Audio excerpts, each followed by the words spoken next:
LDF ജാഥകൾ വിജയമെന്ന് CPIM സംസ്ഥാന സെക്രട്ടേറിയറ്റിനാണ് ഈ വിലയിരുത്തൽ. തദ്ദേശ തെരഞ്ഞെടുപ്പിലെ തിരിച്ചടി മറികടക്കാൻ ജാഥകളിലൂടെ സാധിച്ചു. ടേം നിബന്ധന ഒഴിവാക്കുന്നത് ചർച്ച ചെയ്യാൻ സംസ്ഥാന സമിതി വിളിക്കാനും ധാരണയായി. ആർ ശ്രീത്ത് വിവരങ്ങളുമായി തിരുവനന്തപുരത്ത് ചേർന്നു. ശ്രീത്ത്, LDFന്റെ 3 മേഖലാ ജാഥകൾ അത് വിജയമെന്നാണ് CPIMന്റെ വിലയിരുത്തൽ. ആ രീതിയിലുള്ള വാർത്ത പുറത്തുവരുന്നു. അതേസമയം CPL ഇതുമായി ബന്ധപ്പെട്ട് ഭിന്നാഭിപ്രായങ്ങൾ ഉയർന്നിരുന്നു എന്നത് കഴിഞ്ഞ ദിവസത്തെ വാർത്തയായിരുന്നു.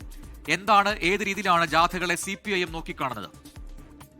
പ്രജിൻ, നിയമസഭാ തെരഞ്ഞെടുപ്പിന് മുമ്പ് നടത്തിയ LDFന്റെ 3 രാഷ്ട്രീയ ജാഥകൾ വേണ്ടത്ര ആവേശമുണ്ടാക്കാൻ കഴിഞ്ഞില്ല എന്നാണ് CPIയുടെ സംസ്ഥാന നേതൃയോഗങ്ങൾ ഇന്നലെ വിലയിരുത്തിയത്. എന്നാൽ ഇതിന് കടകവിരുദ്ധമായ ഒരു വിലയിരുത്തലാണ് CPIM സംസ്ഥാന സെക്രട്ടേറിയറ്റിൽ ഉണ്ടായിരിക്കുന്നത്. തദ്ദേശ തെരഞ്ഞെടുപ്പിലെ തിരിച്ചടി മറികടക്കാൻ LDFന്റെ മേഖലാ ജാഥകളിലൂടെ സാധിച്ചതാണ് CPIM സെക്രട്ടേറിയറ്റ് വിലയിരുത്തുന്നത്. പ്രവർത്തകരിൽ ആവേശമുണ്ടാക്കാനായി ഇത് രാഷ്ട്രീയമായി പ്രയോജനപ്പെടുത്തി മുന്നോട്ടു പോകണമെന്നാണ് സെക്രട്ടേറിയറ്റിലെ ധാരണ.